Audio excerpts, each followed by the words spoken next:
ফালইয়ামাল আমালান সলিহা, আমলে সলেহ করতে চাচ্ছে। এখানে দুইটা ভাগ আছে।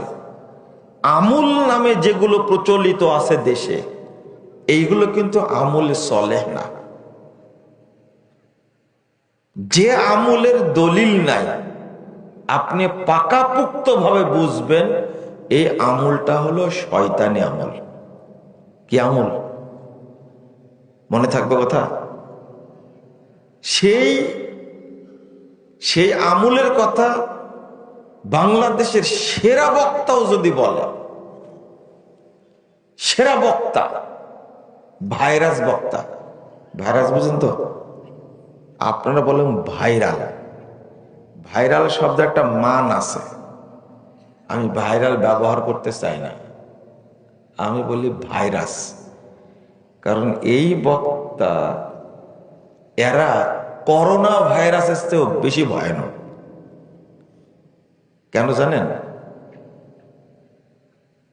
করোনা ভাইরাস শুধু আপনাকে মারবে, কিন্তু আপনার আকীদা নষ্ট করতে পারবে না। পারবে? আপনার আমল নষ্ট করতে পারবে? শুধু আপনাকে মারবে। কিন্তু এই ভাইরাস বক্তারা প্রথম নষ্ট করবে আপনার আকীদা, এরপর নষ্ট করবে আপনার আমল।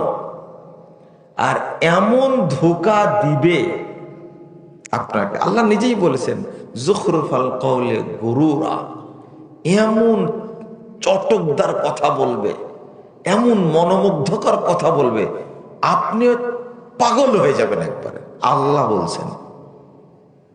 যেমন আপনাতে এত খুশি হয়েছেন বক্তার কথা শুনে যে কোনো মহিলা যদি তার স্বামীর সামনে হাসে আর একটা দাঁত যদি বেরিয়ে যায়, আর স্বামী যদি তার স্ত্রীর একটা দাঁত দেখতে পায়, সাথে সাথে তার একটা কবুল হজ্জের নেকি হয়ে যাবে।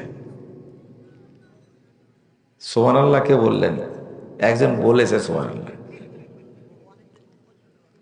অনেকে বলেছে, তাই না? এত বড় ফজিলত মনে করেন যে সুবহানাল্লাহ কে বলবে না? অথচ এটা সম্পূর্ণ শয়তানের কথা। মানে শয়তান এত বড় ফজিলত তৈরি করেছে, উদ্দেশ্য হলো আপনাকে আমাকে ধোঁকা দেওয়া। এই বক্তব্য শুনে স্বামীও খুব খুশি, আবার স্ত্রীও কি খুব খুশি।